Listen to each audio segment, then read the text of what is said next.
मेरी बीवी नाराज रहने लगी। हल्का हल्का तो उसने मुझे कहना शुरू किया, फिर जलाल में आ गई और एक दिन मुझे कहने लगी अगर आज नाना कुछ लेके आए तो बच्चे लेके मेके चली जाऊंगी। आप फरमाते मैं बड़ा परेशान हुआ, निकल गया फजर पढ़ के काम की तलाश में। मैंने जोहर तक तलाश किया लेकिन मुझे काम न मिला।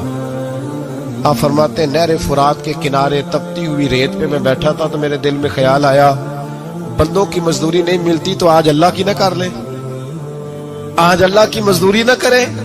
आप फरमाते मैंने गर्म रेत से तयम्मुम किया, वुजू किया वहीं फुरात और गर्म रेत पे कपड़ा बिछाया तो नफल पढ़ने शुरू कर दिए। जोर से असर तक नफल पढ़े, जोर से।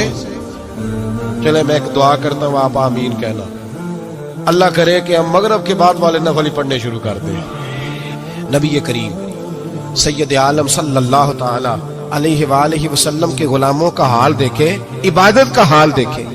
फरमाते मैंने कहा अल्लाह की मजदूरी करे, जोर से असर तक नफल पढ़े गरम रेत पे। और जब असर हुई ना तो मैंने अपने रुमाल में ना थोड़ी सी रेत बांध ली।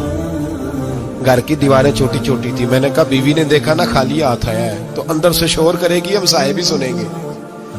तो चलो जब देखेगी ना रुमाल में कुछ है हौसला करेगी, जब अंदर जाऊंगा तो समझा लूंगा। आप मुस्कुरा रहे हैं ना हल्का हल्का, इसका मतलब है इन बातों में काफी सदाकत है। पुराने बुजुर्ग कर गए तो इसका मतलब ये है कि इनमें बहरहाल काफी हद तक सदाकत है। ये शोर होते रहते।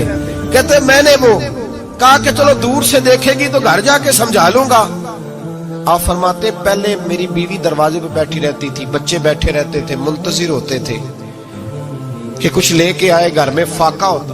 आज मैं गया तो शोर ही कोई नहीं, कोई शय नजर ना आई। वो रेत से भरा हुआ मेरा पल्लू मैंने दरवाजे के साथ रखा, अंदर चला गया। बीवी को आवाज दी कहां हो? कहने लगी मुंह हाथ धो लो, मैं रोटी लेके आई। हाथ धो गई, रोटी किधर से आई? इस घर में तो फाके थे, खाना किधर से आया? कहते रोटी लाई, सलाद भी लाई, दूध भी लाई, उस जमाने में जो नेमतें थी फल भी लाई, सारा आ गया। मैंने घूर के देखा, मैंने कहा किधर से आया ये सारा कुछ? कहाँ है बच्चे? कहने लगी रोटी खा के बाहर निकल गए। मेरे दिल में ख्याल आया मेरी बीबी का किरदार तो चांद से ज्यादा उजला है, तो ये सारा कुछ कैसे आया? मैंने कहा ये कहां से आया सारा कुछ? तो कहती है मेरी तरफ देख के कहने लगी पता नहीं आज किस करीम की मजदूरी करने चले गए थे, पता नहीं किस करीम की मजदूरी पे चले गए थे। जोर हुई है तो उसने अनाज की बोरियां भेजी है, चावल भेजे हैं, फल भेजे हैं, इतना कुछ भेजा है कि मेरे घर में रखने को जगह ही कोई नहीं। ये कहते कहते उठी और कहने लगी पहले ही बड़ा आया था, अब और क्या लाए हो? आप फरमाते मैं सख्ते में था, उसने जाके मेरा रुमाल जो खोला, मैं रेत लाया था, रब करीम ने हीरे बना दिए, वो हीरे बन गए। आप फरमाते कहने लगी किस करीम की मजदूरी पे गए थे? फरमाते मैं उठा और कच्ची जमीन पे सर सजदे में रखा। मैंने कहा मालिक मैं सारी जिंदगी दुनिया राजी करता रहा, लोगों के दरवाजों पे खड़ा रहा, ताल्लुकात बनाकर थोड़ी सी रोजी के लिए जद्दोजहद करता रहा, धुतकारा गया, सताया गया। मौला मैं तो तेरे दरवाजे पे आज आया हूँ, पूरी दिहाड़ी भी नहीं लगाई, जोर से सर ड्यूटी की है।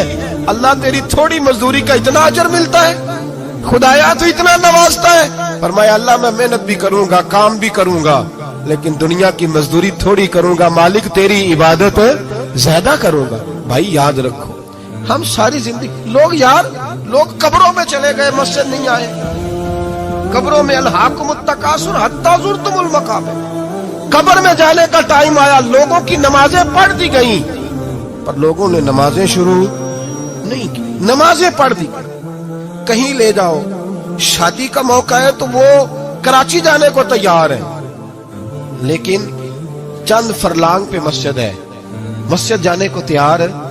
अल्लाह के वली की अलामत है वो इबादत गुजार होता है। और जो ना नमाज पढ़े ना नमाज पढ़ाए वो जिंदीक तो हो सकता है, पीर हो सकता, मैं जिम्मेदारी से कह रहा हूं, जिंदीक तो हो सकता है पर पीर हो सकता बिल्कुल बेदीन है, बल्कि बददीन है, पीर हो सकता।